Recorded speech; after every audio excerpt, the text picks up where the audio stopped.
Bem-vindas, bem-vindos, senhoras, senhores e outros! Estamos aqui para mais um episódio de Fricção Científica, dessa vez falando sobre a série mais biológica da TV do streaming internacional, Planeta dos Abutres. Como é que fala mesmo o nome em inglês, João? Scavenger Rain, não sei, acho que é isso. Como é que é? Scavengers Rain. É isso. Eu não consigo falar isso porque minha língua tem problema. Então hoje nós temos aqui três colegas fantásticos. Temos o nosso querido Joá, o mestre do universo. Temos Drew Sanderson, o homem que entende de tudo e também, principalmente, especialmente de música. E o nosso querido Fred, o mais biológico do grupo aqui. Ele sabe todas as células de cor. Quase Bem-vindos, meninos. Quase todas, isso é bom. Bem-vindos, meninos. Bem-vindos. Mas essa série, ela tocou muito a nós todos e aqui estamos para comentar essa série, que não é tão nova assim, ela já estreou tem uns dias, mas a gente estava muito ansioso para gravar, mas tinha que todo mundo ter tempo de assistir. Então espero que a gente ainda consiga pegar o hype da série, porque todo mundo ficou muito, muito, muito impactado por ela. Então hoje nós temos aqui três colegas fantásticos. Temos o nosso querido Joá, o mestre do universo. Temos Drew Sanderson, o homem que entende de tudo e também, principalmente, especialmente de música. E o nosso querido Fred, o mais biológico do grupo aqui. Ele sabe todas as células de cor. Quase Bem-vindos, meninos. Quase todas, isso é bom. Bem-vindos, meninos. Bem-vindos. Vamos lá, então. E aí eu começo com aquele convite para você curtir se estiver curtindo. Se não estiver curtindo, peça para o seu inimigo curtir no seu lugar. Tente nos acompanhar nos vários tocadores de podcast onde a Confraria dos Canalhas mantém os podcasts, inclusive o nosso Fricção Científica, mas também temos Lambis GoiaCast, temos quais outros? Deu uma lista gigantesca de podcasts que agora deu branco, eu estou nervoso, estou ansioso para começar esse programa. E eu começo com a pergunta de sempre. Crianças, o que vocês acharam da série? Pois é. Eu sou daqueles moleque que lá no começo da década de 80, né, comprava heavy metal.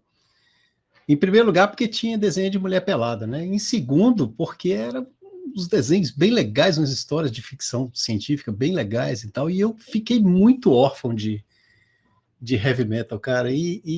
Cara, essa série tem tanto a ver com heavy metal que assim, supriu minha necessidade e reacendeu a minha paixão. Agora podemos seguir. Joá, o que você achou da série? Pera aí, deixa eu tentar fazer um negócio aqui. Pode fazer um negócio. Ele vai tentar controlar a nossa mente que nem um pandinha branco. Não, então, acontece que quem deu a ideia de fazer esse podcast, quem indicou a série para mim, né, e eu, para poder desencadear na galera que tá aqui, apesar que o Drew já conhecia, né, o Drew até sabia mais que a gente, foi o Paulo. O Paulo não vai poder participar, ele me mandou um áudio que vamos ver se rola de ouvir. Então quer que eu anuncie? Olha, amigo, eu tô indo pra lá, mas assim, eu queria dizer que eu fiquei muito, muito abismado com essa série, porque ela me pegou em muitos quesitos, assim, inclusive na estética, óbvio, né? Mas é porque é uma experiência muito profunda, muito contemplativa sobre o ciclo da vida, assim, sobre a condição humana, aquelas criaturas, a biologia disso tudo, a química, como a gente lida com a química e com a física no mundo, essa simbiose que eles propõem, sabe, o cuidado estético disso, é muito belo, muito impactante, ela não é nem pessimista nem otimista. Tem aquela criatura lá que eu chamo de orca de braços telecinética, que é um negócio muito estranho, que termina sem muita explicação, mas que me deixou muito, muito mexido, assim. É uma criatura bem, bem Fazia tempo que uma criatura não me chamava muita atenção, assim. Então eu acho que essa jornada do desconhecido é muito legal e a gente estava precisando de ver alguma coisa nova, assim, novos biomas, né? Até os clichês, né? Clichê não é uma coisa ruim, mas até os clichês são legais. Fiquei muito feliz com isso, assim. Eu não sei o que falar agora, porque eu tô andando também, mas acho que a única coisa ruim que me incomoda, assim, eu acho os figurinos deles meio... Eu não sei se é porque é muito minimalista mesmo, mas eu acho eles meio pobres, no sentido de que é muito genérico. Eu não consigo me lembrar muito dos figurinos, assim. Eu acho o design do robô, dos Levi's, né? Super legal, assim, e tal, mas os figurinos me deixam meio chateado, assim. Não sei. Tô talvez sendo chato um pouquinho, porque eu gostei demais de tudo e aí tinha que arrumar alguma coisa para falar mal. E ela me lembra um pouco também de Raised by Wolves, aquela série do Ridley Scott, que começou muito bem e depois descambou toda. É uma pena. Mas estou muito feliz. Espero que a segunda temporada venha aí e venha com tudo, assim. Eu não li muito sobre os produtores, sobre quem fez, mas é isso aí. Isso aí. Abraço. Um abraço para os meninos. Beijão. Tchau, tchau. Pronto. Deu para ouvir? Deu, super deu para ouvir. Super deu. Então, É muito legal. Agora, eu vou falar o que eu achei, cara. É uma série, para definir ela rápido, assim, né? A coisa que mais eu ficava falando o tempo todo mesmo, enquanto estava assistindo e indicando, é que essa série fez com que Alien parecesse um playground de bebezinho. Porque as criaturas da série são muito mais perigosas do que qualquer outra coisa, né? E o filme e a série toda é muito angustiante, assim. Eu estava pensando aqui um negócio, eu vou falar antes do Fred aqui, mas talvez me deu muito a impressão de como deveria ser ir para a Austrália sem saber como é que a Austrália funcionava, porque eu tenho um amigo que tá vivendo na Austrália agora, ele fala isso, fala assim, cara, aqui tudo é perigoso, não dá para você andar no mato igual anda no Brasil, você tem medo de pisar numa cobra, na jararaca, alguma coisa assim, sei lá, um escorpião picar seu pé e dar necrose no seu dedo. Aqui é muito pior. Tudo aqui é potencialmente perigoso. E aí eu estava pensando que deve ser muita sensação das pessoas que chegaram na Austrália e, quer dizer, né, é bem pior, mas bem mais complexa a coisa, mas que é tudo desconhecido. Mas a sensação que me dava o tempo todo é essa: caramba, bicho, tudo é potencialmente perigoso, mas ao mesmo tempo tudo é muito lindo, muito maravilhoso, muito doido, muito legal, né?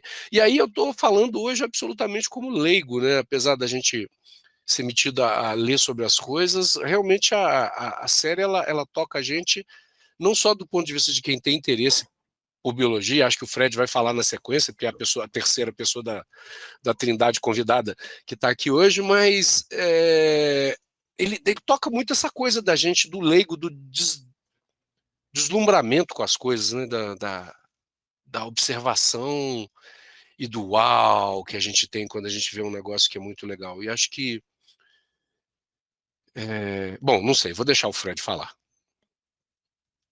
Bom, eu sou suspeito, né? Porque enquanto biólogo, assim, eu acho que eu nunca vi nada, quer dizer, nunca não, eu já vi poucas coisas em que a biologia funciona de forma, assim, não correta no sentido, né, acadêmico, mas de forma lógica, assim, de forma que você olha e fala assim, não, isso seria possível. E o grande barato é justamente isso, porque eu não posso nem falar que é possível, porque o que mais me pegou na série, o que eu achei mais genial é o quão alienígena ela é.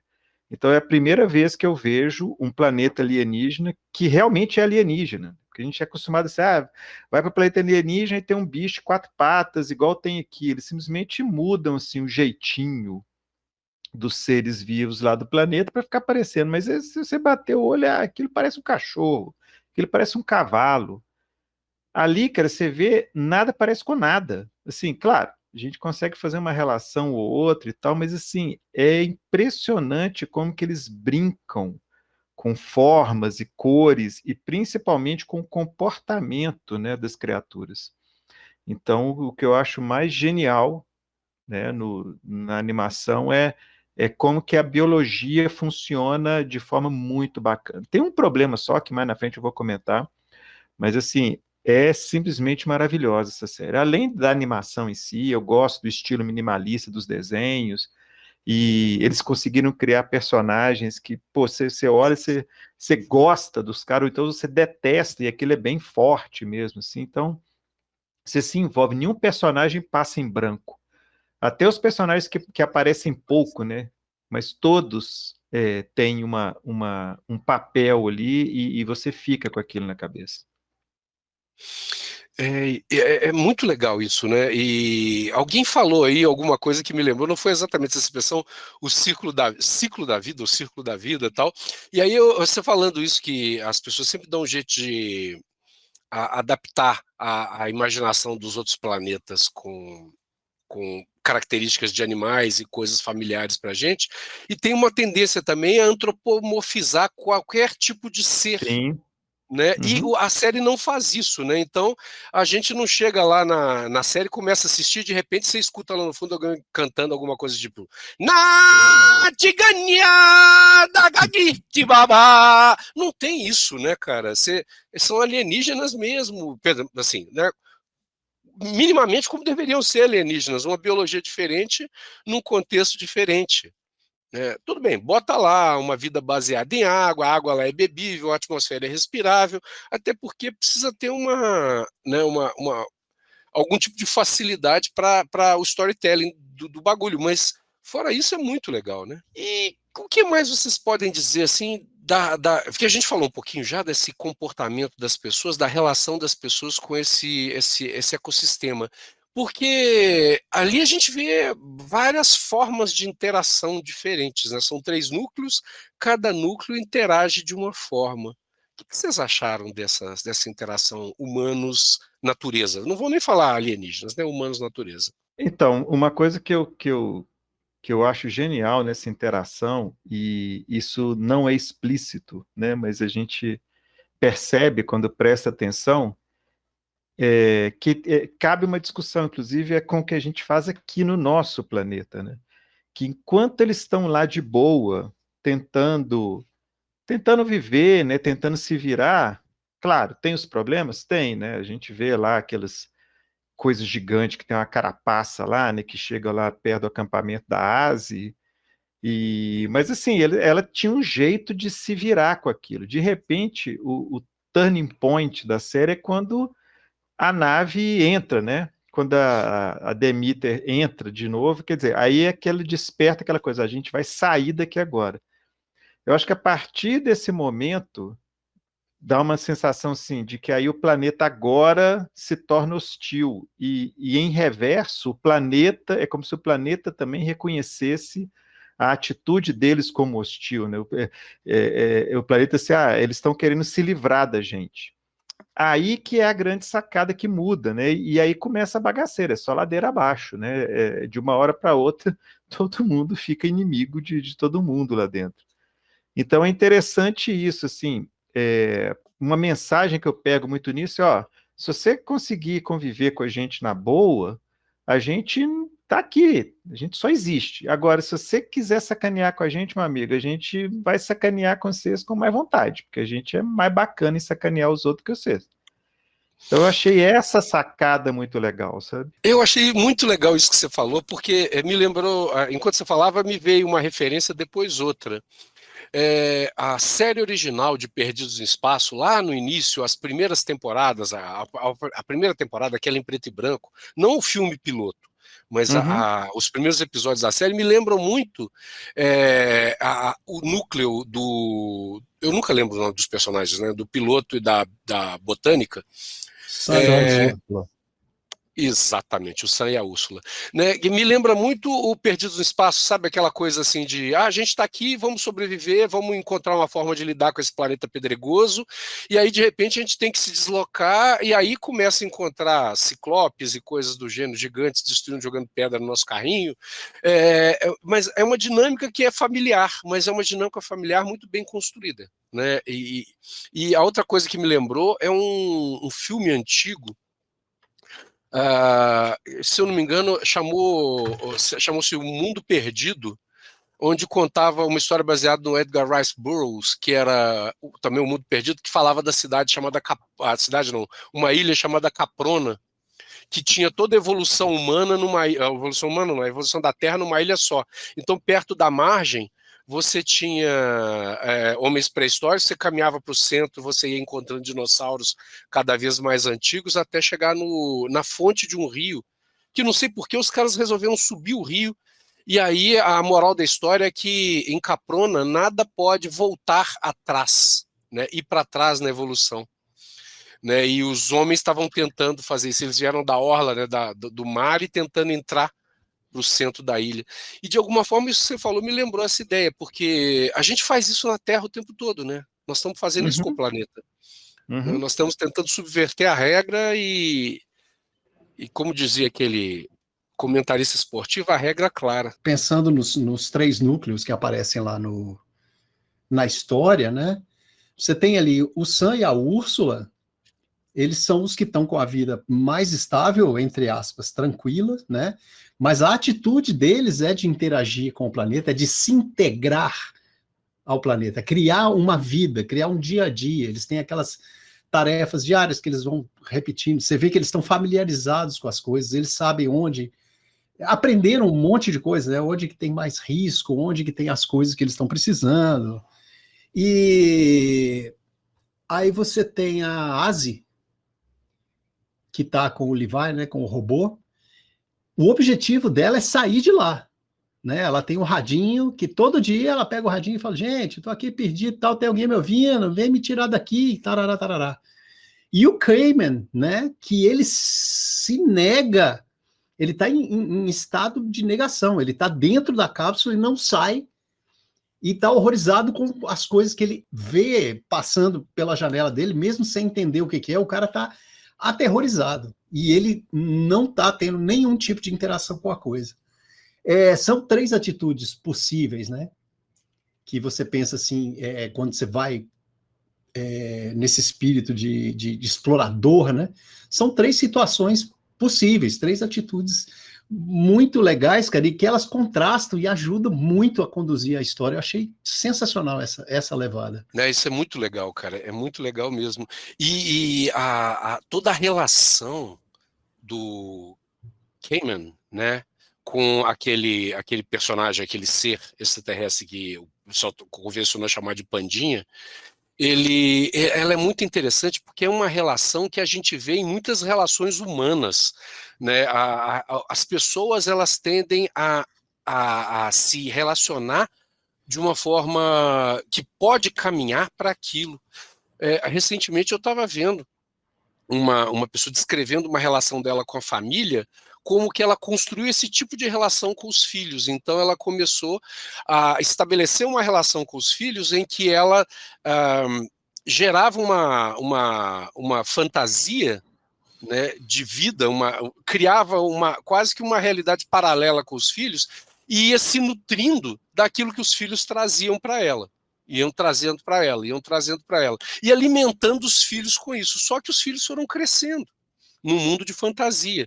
E depois, na idade adulta, esses filhos eles ficavam na orla lá da vida familiar, não saíam para ganhar a vida, essa pessoa foi se esvaindo porque ela tinha que sustentar esses filhos, e ao mesmo tempo ela era alimentada por eles, e ela não conseguia se desfazer daquilo, então virou uma relação de dependência, né, tão profunda que no final ela não sabia mais se desvencilhar daquilo. E eu via essa relação o tempo todo na relação do Cayman com o Pandinha, né? Nós estamos sempre correndo o risco de começar a viver nesse mundo de fantasia e ser alimentado pela gororoba preta que sai da boca de alguma coisa que a gente alimenta também, isso gera um ciclo vicioso. E essa parte do Kamen é muito, sei lá, incômoda para a gente. Se a gente começa a pensar, deixar um pouco o universo da biologia, da fantasia, e começar a pensar nas relações humanas e começar a olhar em volta, a gente começa a ver muita gente que vive isso, não só em relação a pessoas, mas em relação a situações, né, a trabalho, sei lá, que são relações baseadas no imaginário que é fantasioso, no imaginário construído, no imaginário que cria uma dependência. Não sei se vocês percebem, ou pode ser uma viagem só da minha cabeça, esse tipo de coisa. Mas eu falei isso tudo para dizer disso, de como essa série ela tem múltiplas possibilidades de interpretação. Dá para ver como uma relação abusiva também? Sim, sim. Tem uma frase que eu ouvi de um professor há muito tempo atrás, quando eu estava na faculdade de psicologia, que ele falava que não existia relação em que alguém não estivesse ganhando alguma coisa. Até a pessoa que está numa relação abusiva e que é espancada, abusada de alguma forma, ela permanece nessa relação porque existe algum mecanismo que foi construído de uma forma doentia. Eu não estou dizendo que a pessoa, né, tenha culpa de forma alguma, não estou culpabilizando a vítima, mas ela estabelece uma relação constrói uma relação de retroalimentação ali, que muitas vezes ela não consegue enxergar a possibilidade de sair. É claro que tem numa relação abusiva, muitas vezes, o domínio econômico, a questão física, mas é como se a pessoa não conseguisse mais acreditar que ela consegue fazer outra realidade. Eu estava lembrando o pessoal falando da vacina, né? Que nos Estados Unidos hoje tem vacina disponível para a Covid em vários lugares gratuitamente. É uma das poucas coisas gratuitas que ainda existe nos Estados Unidos em termos de saúde pública. E muita gente não se vacina simplesmente porque não acredita que possa receber uma vacina de graça, porque ela não recebe nada em termos de saúde de graça. Como é assim que ela vai se vacinar? E a pessoa simplesmente não procura o programa de saúde, eu não lembro mais como é que é a fonte lá dessas, né, de entrega desse serviço, e as pessoas simplesmente não procuram porque não acreditam. Então isso acontece, eu não estou dizendo que essa seja uma relação semelhante, mas esse tipo de relação abusiva constrói esse tipo de cegueira, né? A pessoa não encontra alternativas. E a gente vê muito isso lá no Kamen, que é um filho da mãe, né? O cara era um cretino, sei lá, é muito familiar a gente conhece várias pessoas que nos lembram o Kamen, né? Eu acho que na relação deles, eu achei tão interessante, assim, que a princípio ele alimenta o Keima, né? E para forçar o Keima trazer alimento para ele, né? Ele controla ele psiquicamente. E na hora que ele vê que tá perdendo o controle, ele pega e coloca o cara dentro dele, né, cara? Dentro do, como se fosse o útero, né? Ele passa a viver lá dentro, assim. Aí que você percebe que rola uma dependência de ambos os lados, né, cara? Sim, E eu acho que a parte que mais fica bizarra aí. Mas então, em cima disso ali, né, e eu comento também as outras, mas especificamente a relação do Keima, quer dizer, você vê que todas as outras criaturas daquele tipo, né, o pandinha, ou orca, como quiser que chama, elas são pequenas, né, porque elas vivem só daquilo ali, né, elas controlam as outras criaturas, a criatura leva comida para ele, beleza. Com o Keima, ela cresce, né, então assim, eu acho interessante a sacada do tipo, como que, é isso que vocês falaram, como que eles se retroalimentam, né, e como que principalmente o Keima alimenta muito o Hollow, né, que é o nome oficial do bichinho lá, porque ele vai absorvendo toda aquela coisa mesmo do Keima, quando ele leva carne para ele pela primeira vez, né, que ele chafurda na carne lá e fica louco com aquilo, e como que ele vai incorporando, e aí eu acho que chega nesse ponto, né, da entrada dentro dele, quer dizer, a coisa é tão intensa que eles se tornam literalmente um só, né, naquele momento. E o que eu acho bacana, né, nessa coisa da dinâmica da série, dos três núcleos, é como que muda a relação entre as pessoas, aliás, não só pessoas, né, porque no caso da Asi com o robozinho, né, como é que a relação deles muda, e aí muda isso aquela coisa primária, né, que vocês tinham falado como é que fala, do querer, a Asi só quer fugir, né, ela só quer ir embora, e o Sam e a Úrsula estão meio de boa. Como que o negócio muda? Porque por conta do Levi, né, ou da Levi, a gente, né, nem sabe, ela incorpora, né, é a mulher, né, a voz inclusive da mulher lá, como que o robô mostra para a Asi assim, um planeta que ela não tinha percebido até aquele momento, né, quando eles chegam lá naquele tubo gigante lá, né, e ela vai ali, eu acho que é a primeira vez que ela se dá conta de onde que ela tá, né, que ela não tá só fazendo a coisa no automático, eu tenho que fazer isso para fugir do planeta. Enquanto que o Sam, e eu acho legal isso também, porque ele é engenheiro, né, e ela é botânica, quer dizer, eles pegam áreas de conhecimento completamente opostas, e ele não se toca em momento algum, né, da relação do planeta. E ela fica maravilhada com as coisas. Então, assim, ele não se afeta, a coisa só afeta quando entra lá a sementinha dentro dele e literalmente muda o corpo dele. Mas eu acho bacana isso, né? Como que os personagens evoluem nessa relação e como que o personagem central é o planeta, não é nenhum dos núcleos, né? O planeta é o personagem central. O Sam, ele não tem características da maioria dos personagens masculinos na maioria das séries. Ele tá longe de ser o líder heróico que salva a garota. Pelo contrário, é a Úrsula que é a protagonista desse pequeno núcleo, né? Ela é a pessoa, as personagens femininas, considerando Levi uma personagem feminina, né? São as grandes protagonistas, elas que meio que lideram a ação. Até no aspecto ruim, né? O núcleo, o quarto núcleo que chega, que é dos catadores né, os exploradores Piratas, lá, os piratas espaciais lá, também é liderado por uma mulher que ela consegue incorporar em si aquilo que há de pior no capitalismo, né? O que é mais criticável nas grandes companhias, como a companhia que empregava eles, ela fazendo-se de revolucionária, de antagonista, ela se torna muito semelhante à organização que colocou eles no espaço e que abandonou eles no planeta. Isso é muito interessante. Só retomando, antes que a gente se perca, antes que fique muito distante, na relação do Kamen, né, na história do Kamen, tem um negócio interessante que fica muito clara a dependência entre os dois, né? Entre eu chamava de bebezão, você chamava de pandinha, eu acho que tinha maior cara de bebê aquilo lá. Mas a relação entre os dois, né? Olha como é que o extraterrestre é bem feito. Esse extraterrestre, se ele citou uma orca, um pandinho, um bebê, olha só, isso aqui é o extraterrestre bem feito. Desculpa. Não, tudo bem. Mas a hora que tem a separação, o bicho volta a ser o que era, ele fica pequenininho de novo e, né, e não é mais aquela ameaça e ele abaixa a cabeça e vai embora, né? E repare que o Kamen estava vivendo aquele tempo todo numa ilusão, né, misturado com as memórias dele, do relacionamento dele com a Fiona. E quem liberta ele disso é o último resquício real da Fiona, que é o robô. Ela fez o robô tem a voz dela.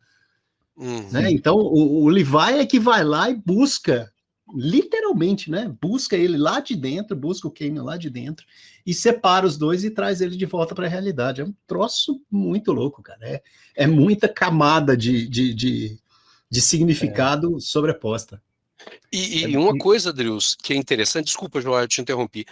Uma coisa que é interessante é que o Kamen, quando ele está dentro do pandinha, ou da baleia, ou do que quer que seja, do serzinho lá, que vira um bichão, ele é tão destrutivo enquanto uma personalidade, né, enquanto acho que a referência marxista que melhor descreveria ele é o lumpen proletário, lá do Marx e do Engels, né, que é aquele sujeito que é um batedor de carteira, um explorador de prostitutas, que se acha capitalista. né, que se acha um burguês. E aí ele repete, a gente conhece isso na nossa sociedade muito bem, né? O cara ali vive num subemprego, mas acha que é um grande empreendedor. Né? Ele repete os comportamentos da corporação e ele repete, ele está com isso tão entranhado no caráter dele, que ele modifica o pandinha lá, o animal que a gente quiser chamar o bicho, ele começa a comer os seus próprios semelhantes, que é a lógica do capitalismo, né?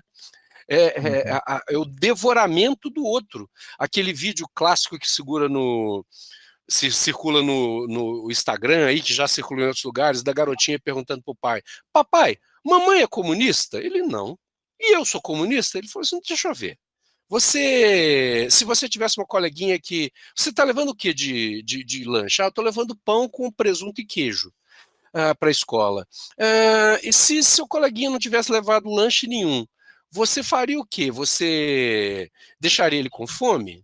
Você ficaria fazendo hora com a cara dele? Não, eu dividiria a comida com ele. Então você é uma comunista. E o Kahneman, ele reproduz tudo isso, né? Tanto, é isso que Deus lembrou muito bem. Quando eles separam o Kahneman do bichinho lá, o bichinho volta a ser pequeno. Mas o bichinho devorava os coleguinhas dele, ele começou a devorar os outros bichinhos. Né? Então, mas eu acho que aí que vale um ponto que eu ia falar, que é o seguinte, ao mesmo tempo que o elo mental serve para controlar o Kahneman, a humanidade do Kahneman corrompeu o bichinho, né? Que para mim o tempo todo parecia aqueles anfíbios salamandra. Eu não via nem orca nem panda, assim, apesar da cor, sabe? Aqueles anfíbios salamandra que a cabeça e o rabo é a mesma coisa. Sim, é verdade. É verdade. Mas você tem razão, cara. Aí vai de novo na direção do que o Fred falou, né? Como que o planeta todo ele é baseado nessas interações, e a lógica do planeta acaba sendo capturada pelos humanos e capturando os humanos. Você não tem como viver sem estabelecer uma interação com o ambiente. E o ambiente, a gente é muito tolo, né, de achar que a gente controla o ambiente. O ambiente é que controla a gente. Tá aí o aquecimento global para mostrar isso. A gente achava que conseguia e não consegue. Eu acho que esse apontamento a gente leva para um outro lugar interessante, que é o seguinte: a Levi, ela não é humana. E ela é a única que reage diferente ao planeta sem medo. Sabe? Mas aí tem um ponto, né? Aí tem um ponto que é o fungozinho que entra nela. Sim, mas a questão é que enquanto os humanos lutam contra o fungo, ela não tinha defesa por o fungo, né? Sim, mas aí que é a sacada, né? Porque qual que é o papel do robô? É servir, né? Tanto é que tem a cena dela na nave. Então, o robô, ele não questiona, ele serve. E de repente ele é infectado, o que ele vai fazer? Ele vai servir ao fungo. E isso é muito massa, né? Essa sacada é muito legal. Quer dizer, enquanto os humanos estão lá resistindo, não aceita nada, ela não. Eu tenho que servir, então bora, eu vou atender essa demanda nova aqui. Por outro lado, ela se torna parte do planeta, né? Literalmente, porque ela incorpora nela a biologia do planeta. Então aquilo ali também é muito legal, né? Porque aí ela virou parte do ecossistema, né? Virou parte do ecossistema porque tá lá o fungão dentro dela lá. Ó. Em outras palavras, ela diz: eu não me confungo com vocês humanos. Jesus, eu não precisava disso. Eu acho que tem um detalhe também, o Fred, que é não só ela vai se render ao fungo, né? Servir ao fungo, mas conforme ela o fungo entra nela, né? Mesmo antes dela saber, porque eu acho que ela só entende isso quando a Asi vai. Peraí, deixa eu fazer um check-up aqui. Fala assim, tem um trem aqui dentro e não tá bonito, né? Mas mesmo antes dela saber disso, ela estava despertando para uma série de sensações que ela não conseguia compreender nem explicar. Por que você está cantando essa música? Eu não sei. Só apareceu para mim, sabe? E ali, entre aspas, humanização, né, cara? Começa como uma humanização, mas eu acho que é mais uma organicação, existe isso? ela está se tornando um ser orgânico, um ser Exato, consciente, exato. né? Então, mas a experiência vem a conta-gotas e ela começa a ficar fascinada com aquele negócio. E a própria fascinação que ela está sentindo, ela não consegue compreender por que ela gosta daquilo. Ela não sabe o que é gostar. Né? A Asi pergunta para ela, o que você está sentindo? Não sei explicar. Não sei o que é. Né? Um negócio muito bem colocado, sabe? Essa transformação, cara, é muito, muito sensacional. Que existe uma contradição interessante que, ao mesmo tempo que a série vai levando, que ela parece que ela está ganhando consciência e livre-arbítrio, né? No final tá muito mais assim para o planeta, a natureza do planeta ser um pouco aproximado daquilo que é o Deus do Spinoza, né, da natureza, da forma como a natureza rege tudo, né? E ela está ali a serviço desse Deus que é aquela natureza do planeta, né? O fungo que controla o planeta todo, assim. E depois o fungo transforma ela, né? Cria um ser em mais semelhança dela. Muito louco.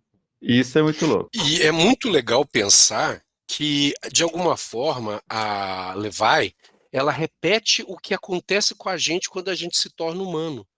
Porque nós, quando nascemos, nós nascemos basicamente com a capacidade de sentir emoções e de sentir, como é que eu posso dizer isso? Sensações. Então ela começa, a partir da presença do fungo, ela começa a ter sensações, e essas sensações despertam, como vocês falaram, emoções que ela não sabe nomear. É a partir da linguagem, a partir da interação que a gente descobre o que é que a gente está sentindo. Então você sente lá uma coisa, aí você faz uma determinada caretinha em reação àquela coisa, quem está te vendo, cuidando de você, reconhece aquilo como um sorriso e traduz isso para você como um sorriso. Ah, você está rindo? E aí, aos poucos, você vai identificando aquela sensação e aquela emoção como um sentimento, alegria, por exemplo. E isso vai criando o seu universo. A gente pode dizer que quanto maior, e esse é o grande desafio da educação, que é a gente ensinar as pessoas o mais possível sobre coisas diferentes a partir da linguagem, né, no ensino fundamental. A gente tinha que investir muito nisso, enriquecer as experiências das pessoas para que elas possam traduzir o mundo a partir de linguagem para construir mais referências e dar nuances para as coisas. E o que vai acontecendo com o Levi é isso, né? A partir daquele pouco de referencial que ela tinha daquela construção de linguagens, da interação dela com a Asi, ela vai construindo alguma coisa que vai se traduzir numa identidade. E que identidade vai sendo formada ali? A partir dessas memórias, das experiências dela com aquela estufa que ela cria, depois com as várias interações dela com o planeta, e essa identidade ela vai criando camadas ali de identidade, de memórias, e o que a gente chama de personalidade é justamente fruto dessas camadas que se constroem. Então isso acontece de alguma forma com nós todos, só que a gente já faz isso num ambiente familiar, um ambiente que já está sob o domínio da nossa cultura há muito tempo. E o que ela faz ali é totalmente novo, ela cria um novo modo de ser, de viver naquele mundo. Isso é muito legal, né? Você tem ali a representação do desenvolvimento de uma consciência diferente.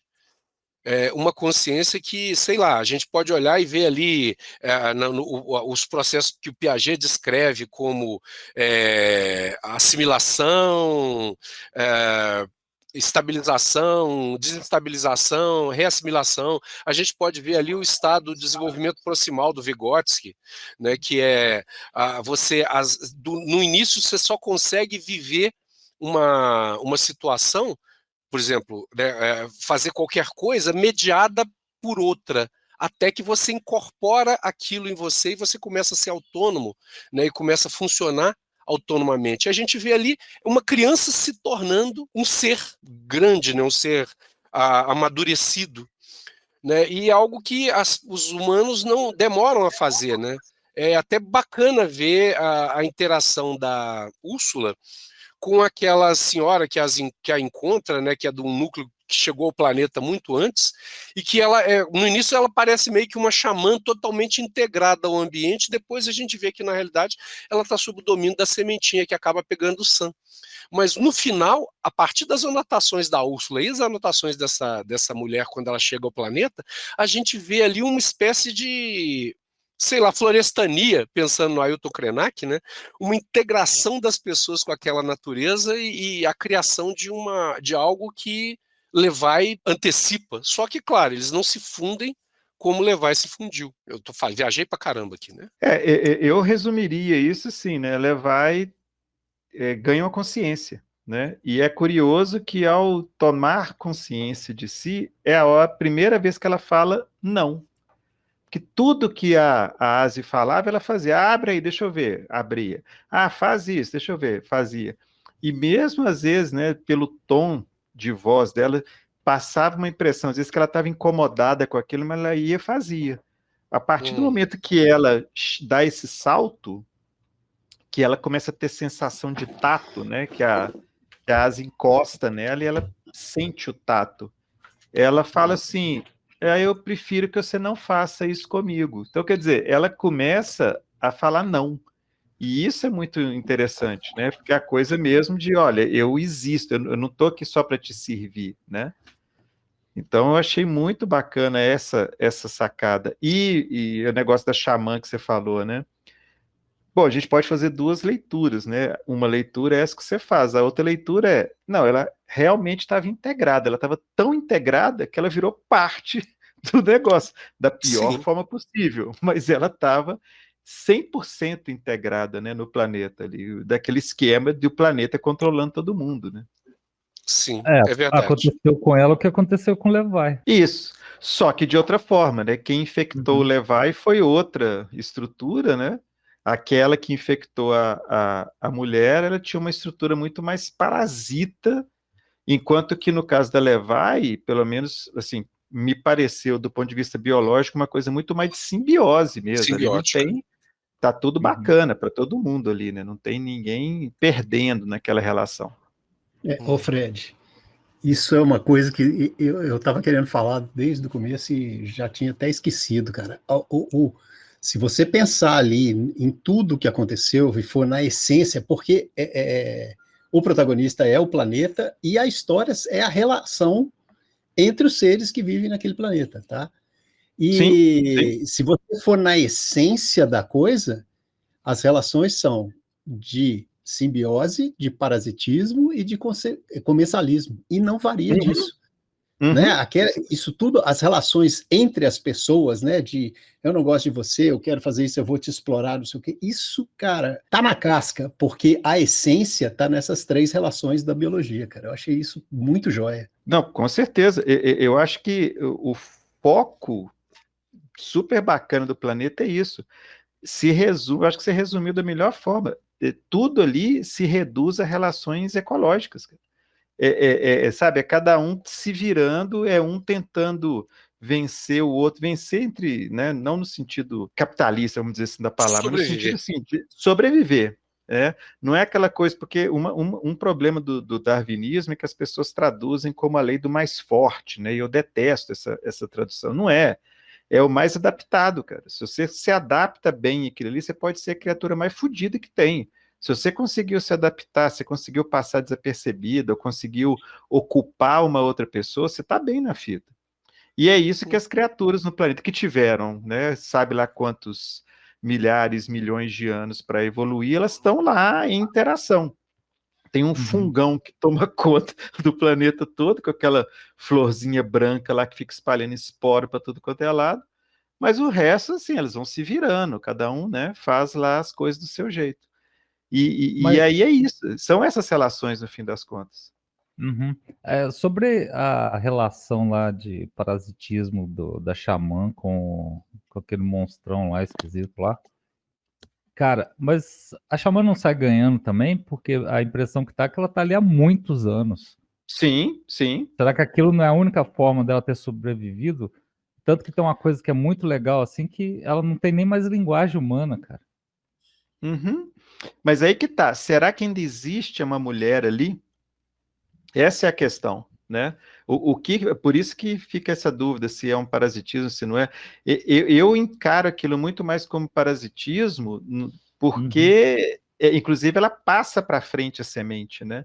Ela existe para passar a semente para frente. É basicamente isso.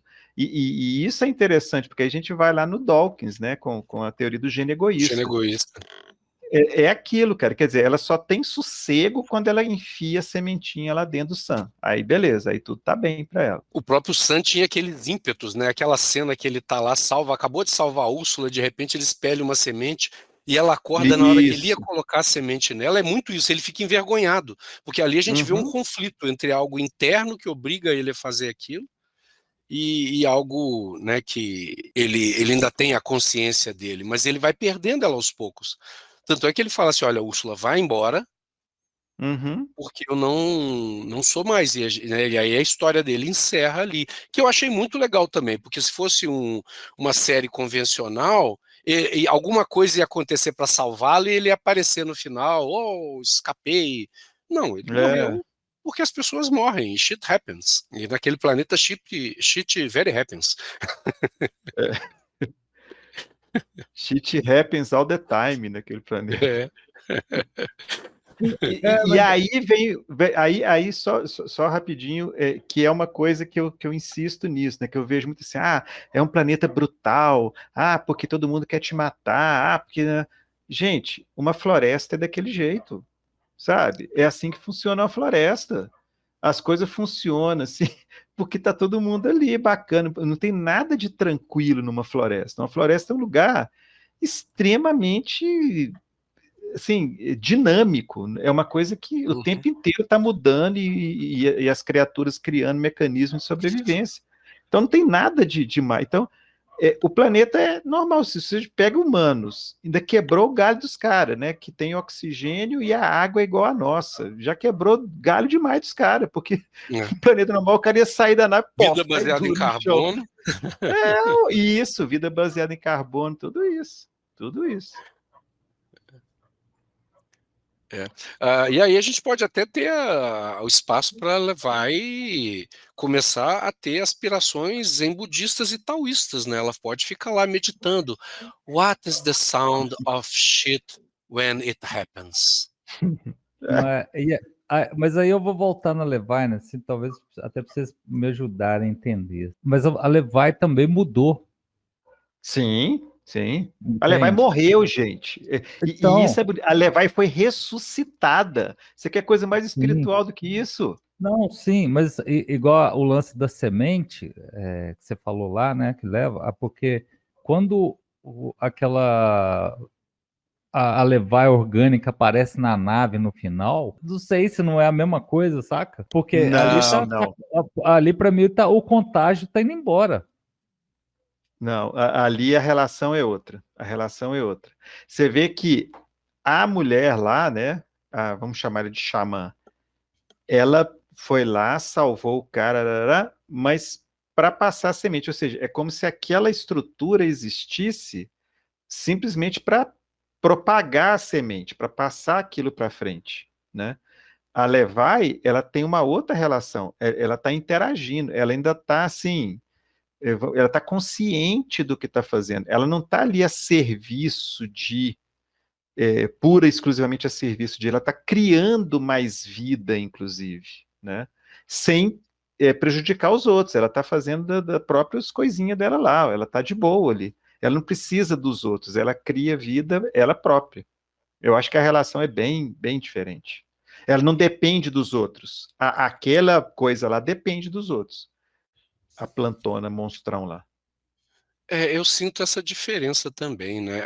De alguma forma, a Levi ser ressuscitada e se reconstruir me lembrou muito o Monstro do Pântano do Alan Moore, né? Reconstruindo o corpo dele em vários lugares do mundo onde tivesse o verde, ele conseguia, às vezes com mais dificuldade no deserto, em outros planetas, inclusive, né? Ele conseguia se reconstruir e ser azul, porque no outro planeta não tinha clorofila, era um outro bagulho. Né? Isso é muito legal. E alguém, não lembro mais quem, falou da corte, foi o Drills, a história do não, né? Foi Fred, né? Foi você, né, Fred? A história de falar o não me lembrou muito, eu estou muito antigo hoje, né? Me lembrou muito os primeiros filmes do Planeta dos Macacos, né? Que a primeira evidência dos macacos, né, se revoltando era justamente o gesto, né, de um macaco que pela primeira vez disse não quando alguém bateu nele e mandou ele fazer alguma coisa, né? Ele levantou a cabeça e disse não. Foi a primeira palavra que os macacos falaram, né? Por causa disso, né? O não, a criança faz isso, né? Ela define sua identidade a partir da negação, né? Ela começa a afirmar a própria vontade. Isso é muito legal. E só colocando um detalhe aqui, o filme que eu citei é Land That Time Forgot, de 1975, baseado no conto de Edgar Rice Burroughs. Mas era só isso, para lembrar, se alguém quiser ver, eu acho que vocês encontram na internet, provavelmente, pelo menos o trailer dele está disponível. Já vou procurar ele aqui. É claro, aqueles filmes com dinossauro de borracha e homens das cavernas convivendo com animais que não estavam no período deles, mas a gente tem que, né, era um filme de 1975 e tal. Tá de boas. E escrito baseado numa obra de Edgar Rice Burroughs, que modificaram pra caramba, enfim. Mas é um filme interessante. Eu gostei quando eu vi, eu era garoto, né? Eu gostei bastante dele. Nós temos que fazer uma hora Planeta dos Macacos. O clássico ou o moderno? Ou o desenho animado. Ainda tem. O desenho animado é legal, o desenho animado é legal. Tem a série televisiva. O desenho animado eu nunca vi. Ele reproduzia bem os quadrinhos, né? E ele era livro, né? E o livro. Ele também.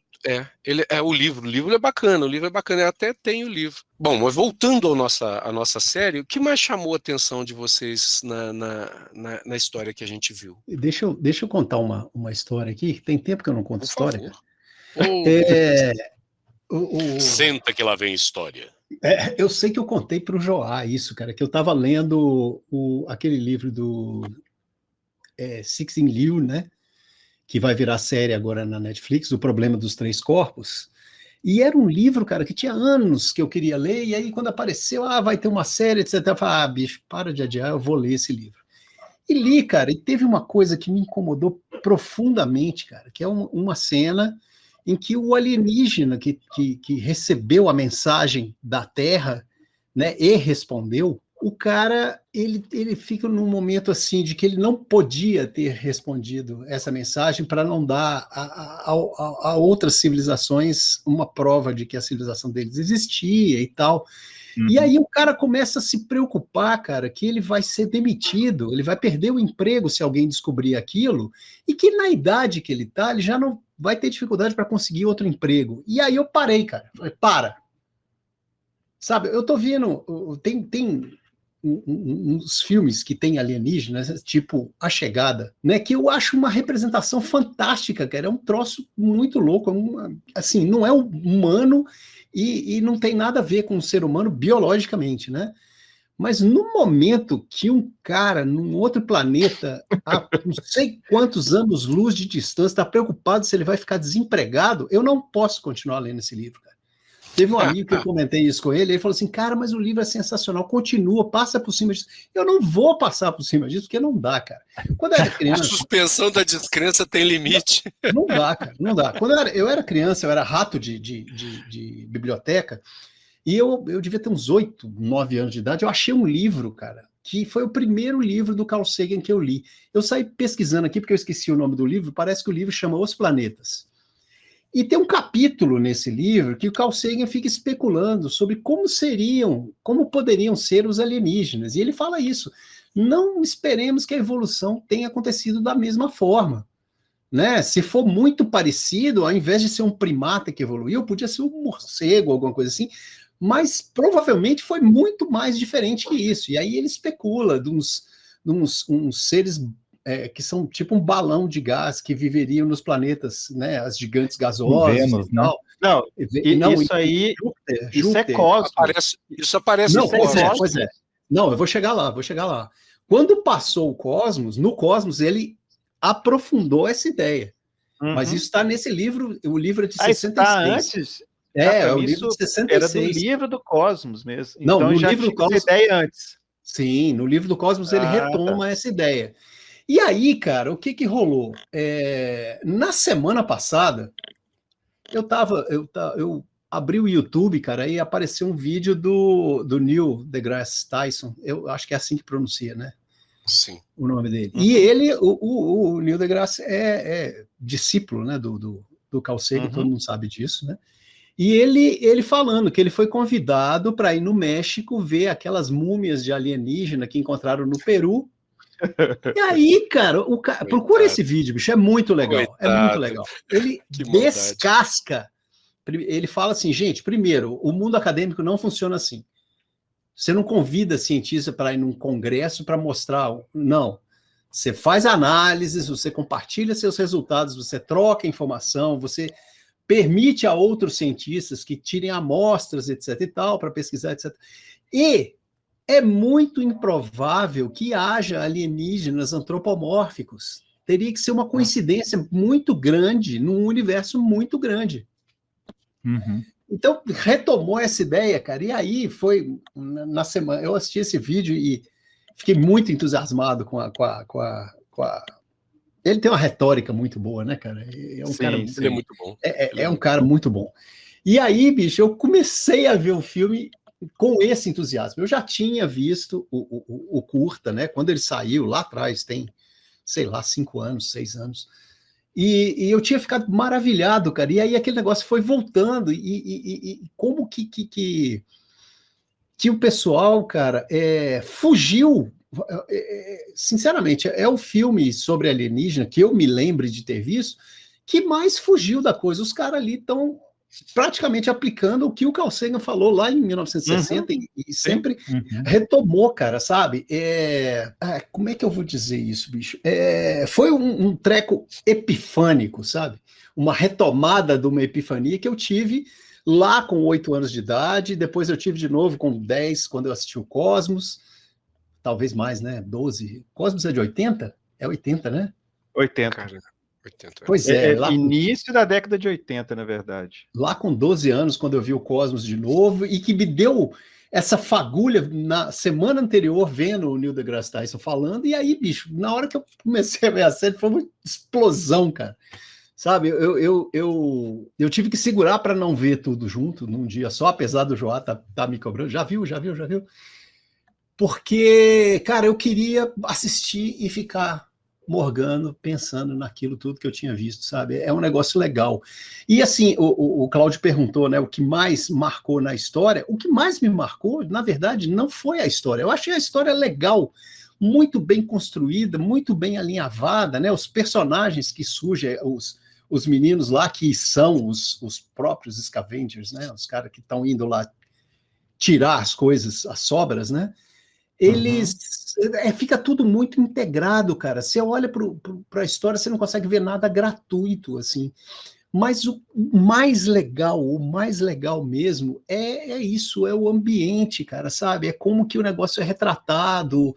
É fantástico, cara. Eu tive um momento de epifania mesmo nessa série, cara. Eu fiquei desmiolado, cara. É muito legal, muito legal. O Drius, o Carl Sagan também fala que em Vênus, ele também tem essa teoria, ele fez um paper, ou um artigo científico que sugere que talvez exista vida na atmosfera de Vênus. Sim. Inclusive, no Cosmos mesmo, ele fala que era mais provável ter vida em Vênus do que em Marte. Eu lembro dessa frase. E que para ter vida em Vênus, ela só poderia estar na atmosfera por causa das condições, né? Sim, ele fala isso calor, também. Isso. Mas lá nesse livro dos planetas, nesse livro antigo, tem desenhos, cara. Eu não lembro se no Cosmos tem, eu vou pegar o Cosmos aqui depois e dar uma olhada, mas tem os desenhos dos seres balão no livro lá. Tem No os livro desenhos. tem, né? Tem. O Cosmos tem. E tanto é que os desenhos é que aparecem no filme, né? No filme, né? Na série. Na série aparecem os desenhos. Hoje eu vou bater na estante ali, pegar o Cosmos, dar uma folheada nele de novo e continuar a minha epifania.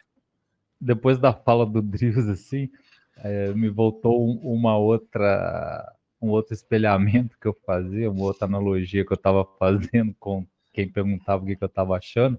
Avatar fica idiota depois dessa série, né? O James Cameron podia desistir da série depois disso tudo.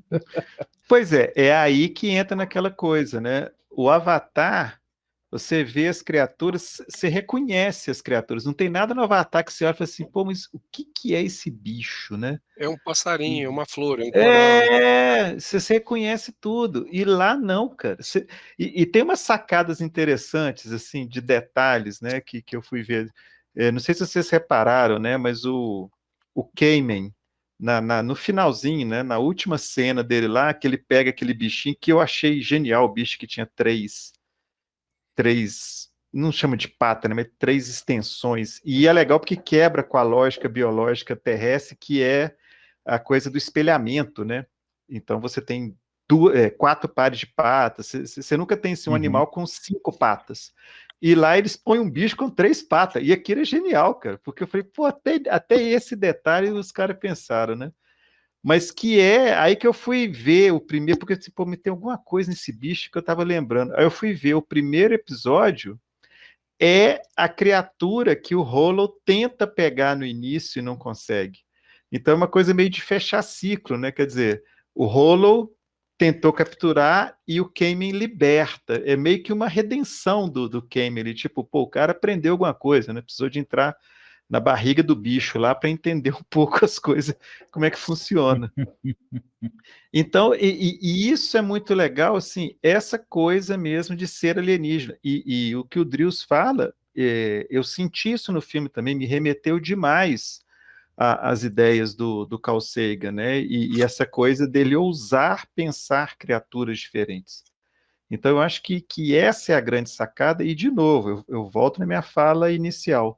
A coisa que eu acho mais genial no filme é que a biologia do filme funciona, cara. Aquilo ali, se você parar assim para avaliar, não, isso, se funcionasse assim, funcionaria bem. A única crítica que eu tenho é aquela que é difícil, inclusive, a gente falar se é planta ou animal, né? Porque é legal que isso também. Aqui na Terra a gente tem os reinos, né? Lá no planeta, pô, as nossas leis não se aplicam aquilo lá, né? Mas aquela coisa lá que pega o sangue e gera um clone, né, da criatura para ela chegar no bando, que também é muito legal aquilo ali, porque aquilo ali Pô, vai me fugir agora. É tipo uma camuflagem levada ao extremo, né? Quer dizer, Sim, a planta... mimetismo, né? Não, ali... não, talvez mais mimetismo mesmo, é o mimetismo levado ao extremo, né? Quer dizer, ele vira algo do bando, né? Ele não se parece só com a outra criatura, ele vira uma criatura para chegar para matar todo mundo, e que também é uma coisa que funciona, né? Que também na nossa biologia. Mas aí o que me incomodou é o cara nascer com roupa, pô. Pô, aí pô, a série tava indo tão legal, cara, aí custava pôr o cara pelado, entendeu? Porque pegou sangue, pô. Sangue não tem roupa no sangue. Aí eu achei ruim. Ele não precisava ter pego o sangue para mimetizar a roupa. Se ele, de alguma forma, envolvesse o Sam e, por alguma forma, reproduzisse o design dele com material orgânico, a roupa é aquela história, né? Ele não tiraria a roupa seria parte da estrutura, como uma borboleta, sei lá, que imita a casca da árvore, uma coruja que imita os... Né? Aí, realmente, o negócio do sangue é foda, porque, assim, pô... Sangue foi foda. Porque eu até aceito o clone que vai para a idade adulta rápida, isso tudo para mim tá dentro do meu escopo de... Beleza, descrença. Dá para aceitar. Mas a roupa, aí eu falei, pô, tava indo muito bem para me decepcionar desse jeito. Ô, Fred, e o que você acha lá do menininho que toca o sininho? Cara, que viagem aquilo, né? Que viagem. Eu fiquei pensando assim, e aí é outra coisa foda da série, né? Fala assim, mas que bobagem. Ele fala, meu amigo, a biologia é alienígena. Não pode ter um ser vivo que gera uma criatura cujo único papel é escolher lá o grãozinho viável e morrer. Quer dizer, ele tem uma vida inteira em 1 minuto, cara. Aquilo ali, E o que eu acho mais bonito dessa cena, né, é como que a Úrsula fica maravilhada com aquilo. Quer dizer, a Úrsula, ela, ela, ela transporta a gente para o filme, né? Porque você fica ali fascinado com aquilo, você se identifica com a Úrsula se maravilhando, tá assim, pô, é muito. Eu achei aquilo assim muito metalinguagem, assim, sabe? De, ó, é para você ficar igual a Úrsula. E eu achei aquilo é genial, cara. Nossa, aquilo, quer dizer, é uma cena, vamos dizer assim, do ponto de vista, né, de roteiro, era totalmente dispensável, mas ela é bonita demais para ficar fora do filme. Então aquilo ali é muito massa, cara. Ô Fred, deixa eu discordar do dispensável. Ela é dispensável no sentido de que ela não avança a história, né? Isso, não. Mas na caracterização, no trabalho de você se identificar com a Úrsula, cara, é fundamental. Eu passava a série toda, bicho, aparecia a Úrsula, eu olhava e falava assim, olha eu lá, olha eu lá. Exato. É isso. É isso que eu falei, ela te gera um vínculo, né, cara? Eu falo assim, olha, você pode se maravilhar igual a Úrsula, assim, isso aqui é muito bonito para você ficar aí parado achando bobos. Aquilo ali é genial, cara. Aquilo é genial. E de alguma forma a cena também dá uma tônica do planeta, né? Porque as coisas elas funcionam numa lógica diferente, né? A vida ela tem sentido a partir da sua própria existência, né? Então a gente fica buscando grandes, né, voos de explicação para a vida e no caso a vida ela se explica por si própria. E aquela ceninha ali ela é um pouco a essência do filme inteiro, né, do filme na parte da biologia alienígena, né? Uhum. Toda a essência do filme está nessa cena. Uhum.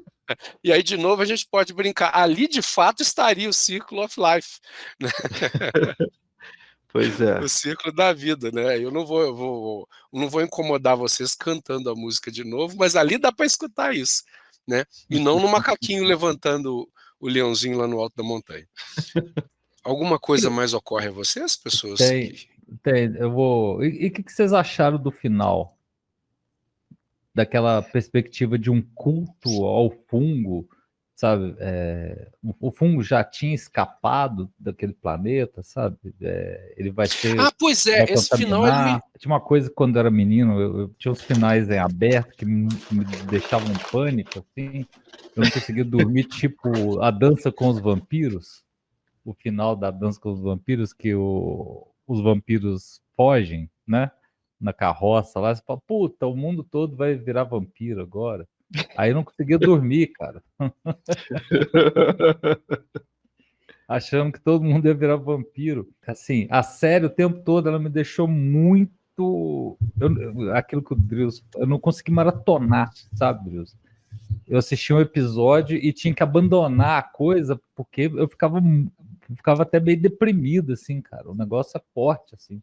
Sabe, essa coisa desse lugar hostil, que você não vê solução para esse lugar hostil, cara, aquilo é muito angustiante, né? E aí, o final, eu falei, puta, de novo, cara. Sabe aquela sensação de quando você era um moleque? Falar lá, vai espalhar tudo, olha a merda que deu lá, os humanos só foram lá fazer merda outra vez. Mas então, aquele final, eu fiquei pensando nisso, assim, também, sabe? Porque, na verdade, a gente tem algumas pistas de algumas coisas ali, né? Porque você vê, cai a nave lá da Xamã, né? E tem aquela foto com um monte de humanos lá. A gente sabe que um cara ela enterrou. Mas e os outros? Será que eles conseguiram escapar, né? Ou será que morreu todo mundo? Então, assim, ele te joga umas coisas que é perfeitamente viável que a forma de vida do planeta já tenha escapado há algum tempo, né? E ali, junto com a mulher lá, que eu esqueci o nome dela lá, né? Que fugiu, meio que assim, aquela outra nave zona, tipo, porque como é que você encontra? Claro, né? Você tem lá os seus alertas, né? E tudo mais, mas assim, meio que, pô, será que aquela nave estava procurando justamente coisas desse tipo, né? Porque você vê a roupa que os caras usam, pelo menos para mim, me passou assim, aquilo é uma máscara para você não respirar, né, o ar ali, não é? E se eles estão dentro da nave, eles não vão precisar daquilo. Aquilo me parece muito mais que a gente chama de essas roupas de risco biológico, né? Do que realmente. Então, assim, o culto já é uma roupa para você não se contaminar. Então, eu achei aquilo assim muito elaborado para ser só uma ceninha de final de animação, né? Então, aquilo ali eu achei legal, que talvez eles próprios fiquem tentando detectar esse fungo que escapa em outras naves, alguma coisa desse tipo. E seria muito interessante você ter algo assim, né? Aí sou eu pensando como que eu queria uma segunda temporada, que para mim não precisava, para mim fechou bonito, mas você quer fazer uma segunda temporada? Coloca os caras no planeta vivendo em harmonia lá e defendendo o planeta de alguém que queira ir lá para destruir os fungos, fazer alguma coisa desse tipo, sabe? Eu acho que seria uma continuação interessante isso, mostrar que eles se entenderam com o planeta e como parte do planeta vão passar a defendê-lo de qualquer tipo de ameaça. Eu confesso que esse final me deixou completamente assim perdido. Eu até agradeço as sugestões interpretativas de vocês, porque, é claro, tem lá o fungo, tem a florzinha crescendo, tem as mortes na nave e tem as pessoas chegando. Agora, realmente, eu não consegui concluir nada. Eu falei assim, ok. A máscara me lembra muito uma máscara ritualística, né? Aquela face branca, né?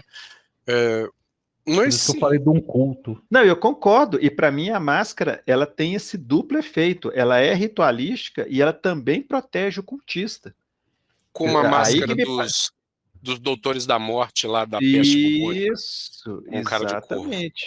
Exatamente. Mas eu sempre essa questão da panspermia, assim, né? Dessa coisa da vida se espalhando dentro do universo, assim. Que lembra sempre aquela questão que é muito discutida também dentro dessa coisa das viagens planetárias, né? Se a gente realmente devia ir em outros planetas ou em luas, sabe? Porque a gente não sabe o que tem lá. A chance é da gente destruir, que é essa nossa natureza, né? Destruir as coisas, né? Então, a gente não sabe o que tem, você não entende o que tem, e o fato de você... Só o fato de você não entender acaba que você não percebe, e se você não percebe, você não se importa, né? Então é um negócio maluco. E ao mesmo tempo, você pode, à medida que você vai e volta, né? Tanto que isso está o tempo todo na ficção científica, né? Do contágio, né? Do alien que chega. E você tem os dois lados, né? Tanto pode contagiar, né? Como um alien mesmo, ou aquele da Antártica lá, como é que é o nome, Drews? O Enigma do Outro Mundo? O Enigma de Outro Mundo, né? E ao mesmo tempo você tem também o ser humano que pode ir destruir. Tem os dois lados, né? Da coisa o tempo todo, assim. Então, cara... e aí traz uma das funções da ficção científica, que é fazer a gente discutir mesmo esse assunto, né? Será que a gente devia ir repetir os massacres que aconteceram na América por conta da ganância e da curiosidade? Não, e pensar que a gente pode fazer isso, inclusive, assim, na melhor das boas intenções. Não, a gente conseguiu virar aquela humanidade lá, né, do Jornada nas Estrelas, que todo mundo tá beleza, tá em paz, mas, pô, a maior parte do nosso corpo, né, a gente tem mais célula de micro-organismo do que célula humana, cara. Então, assim, você pode levar um micro-organismo para um lugar desse que dizima tudo, sabe? Que pode dizimar toda a biologia de um planeta desse. Sim. Guerra dos Mundos. Guerra dos Mundos, exatamente. Guerra dos Mundos. Esse era o exemplo contrário que eu queria dar. Assim, Guerra dos Mundos é exatamente o contrário, né? É o contra-exemplo. Chega quem morre. Isso. Me fugiu então, enquanto eu argumentava. Sabe, eu acho que isso é plenamente possível de acontecer mesmo. Eu sinto muito essa perspectiva do potencial destrutivo da gente, meio que pairando ao longo da série quando a gente assiste ela. E talvez agora, refletindo a partir da perspectiva que vocês trouxeram sobre esse final, me deu muito essa impressão. Né? A nave destruída e ocupada pelo fungo, mas por outro lado, o aspecto ameaçador daqueles indivíduos que chegam. Né? Eu acho que ainda preferia ficar na nave com o fungo do que encarar aqueles caras com aquelas máscaras, do mesmo jeito que o Doutor da Morte lá da peste bubônica talvez fosse mais ameaçador do que a própria peste. Eu tava pensando que a gente tá chamando de fungo o tempo todo, né? Por conta das analogias. Eu fiquei pensando se chamar aquilo de vida não era mais pertinente, sabe? Concordo, você tem toda a razão. Inclusive porque, do ponto de vista biológico, aquilo não é bem um fungo. A gente encara como fungo porque tem esporo e tal, mas igual, tem gente chamando de flor, né? Eu concordo com você, a gente está usando um termo ruim. Porque ela simboliza o fim da vida e o nascimento de outra coisa, né, cara? O tempo todo lá, ela toda vez que alguém morre alguma coisa, floresce. É um negócio, também é muito poético, né? Sim, concordo. É muito bonito aquilo. E floresce rápido, assim, né? Eu acho legal isso também. Tipo, ó, já passou, meu amigo, agora é vida que segue, literalmente. É a melhor série do ano? Pô, cara, esse ano nos brindou com boas surpresas, né? O Corpus eu curti demais. A Miss Davis, a Miss Davis é desse ano, né? Miss Davis é desse ano. Miss Davis. Então, assim, cara, tá ali. Eu tenho um empate de algumas melhores séries desse ano. Realmente, 23 foi generoso com a gente, né? O meu ranking, cara, vai ter um monte de coisa empatada em primeiro lugar, bicho, porque eu vi muita coisa boa esse ano. Muita coisa boa. E pra você, Cláudio? Cara, eu não sei se eu posso dizer que é a melhor série, mas foi uma série que me impactou muito. Na realidade, foi um ano atípico, né? Então eu não consegui ver tudo o que eu gostaria de ter visto. Inclusive, várias sugestões que vocês fizeram do universo da ficção científica e outros estilos, né, de séries, é difícil para mim dizer, mas com certeza foi uma série que me causou como é que eu posso dizer, uma impressão de novidade. Eu comecei agora, finalmente, a assistir aquilo que vocês já viram há muito tempo. Eu ainda não cheguei em Loki, mas eu consegui acesso às coisas que a Disney Plus está disponibilizando e comecei pelas séries de Star Wars. E eu comecei a ficar tão decepcionado com séries que as pessoas gostaram tanto, né? Então eu comecei a ver a Ahsoka e falei assim, é isso? Aí agora vendo Mandalorian, a temporada mais recente, a terceira, eu falei assim, caramba, cara, me dá sono ver essas coisas. E eu assisti todos os episódios dessa série tarde da noite, porque eu estava numa semana louca, o Joás sabe o tanto que nós atrasamos a gravação do podcast, porque eu não conseguia ver os 2 últimos episódios, porque eu não tinha tempo. Né? E eu assistia de madrugada, assim, literalmente, 3 horas da manhã, assim, eu acabava de fazer alguma coisa, antes de eu dormir eu vou assistir um episódio. São curtinhos, né? E, cara, o sono desaparecia quando eu começava a assistir, e eu estava assistindo no celular, então, assim, não era na TV de sei lá quantas polegadas, deitado na minha cama, era no celular todo torcido, porque o cabo do celular estava ligado na tomada e o cabo é curto, e eu assisti bem, né? Não aconteceu como quando eu estou passando no feed infinito da rede social, que o telefone cai da minha mão, porque eu durmo com ele na mão. É isso, né? Então isso diz alguma coisa da série, né? E aí eu tava pensando que queria terminar naquelas frases finais lendo um texto de um livro que vocês mencionaram agora há pouco, né? Mas eu quero dar espaço para vocês irem finalizando a nossa conversa e terminar com a leitura desse texto.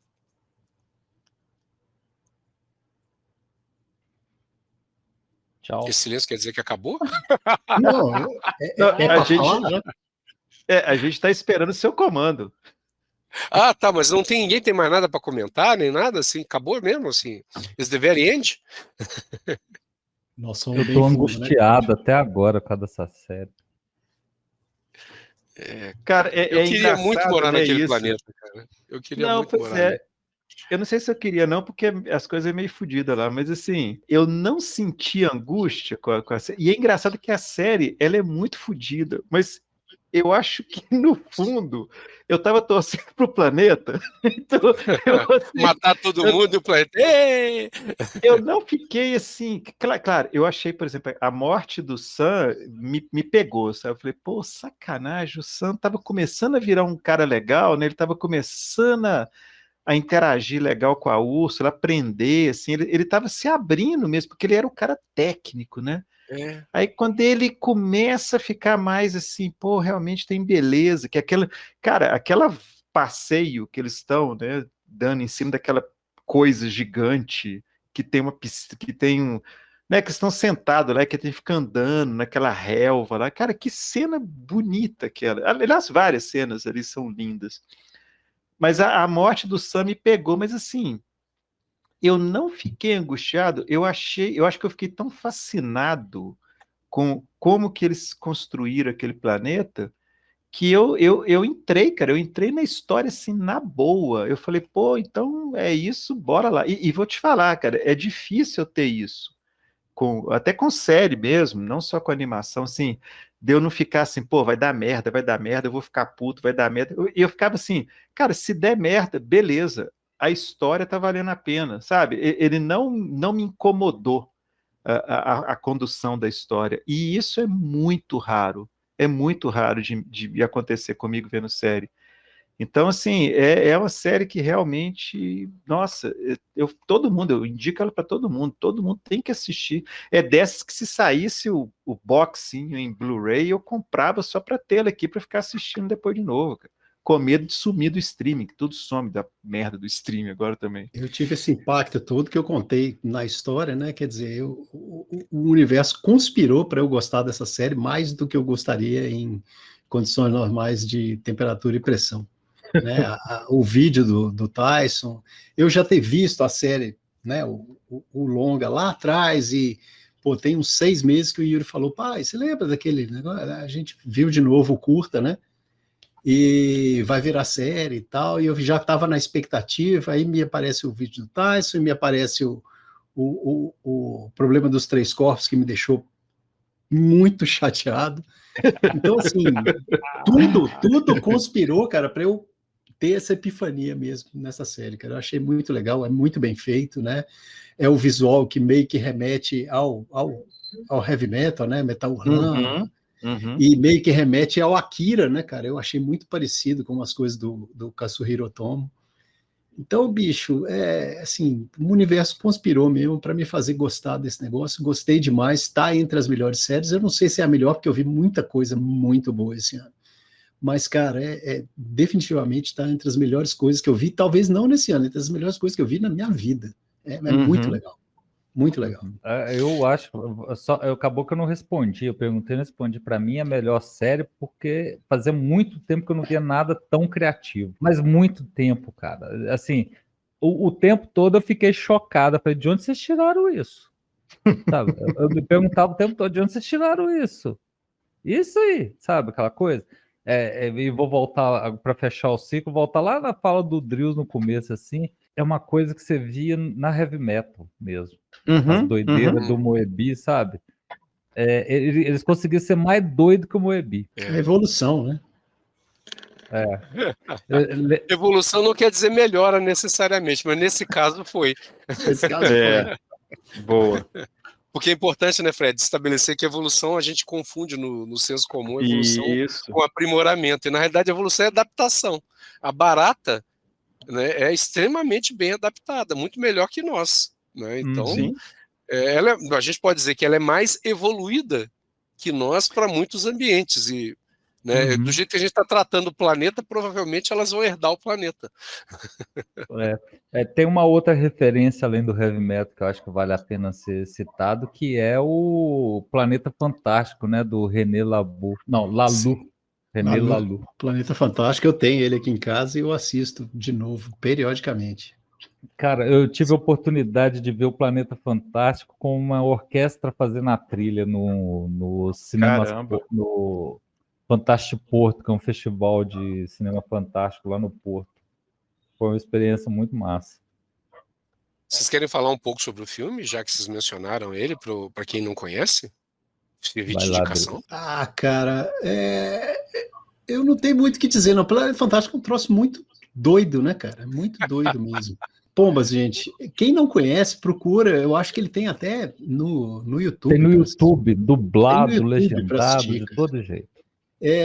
Gasta um tempinho, assiste o Planeta Fantástico, que é meio que a sementinha desse negócio, sabe?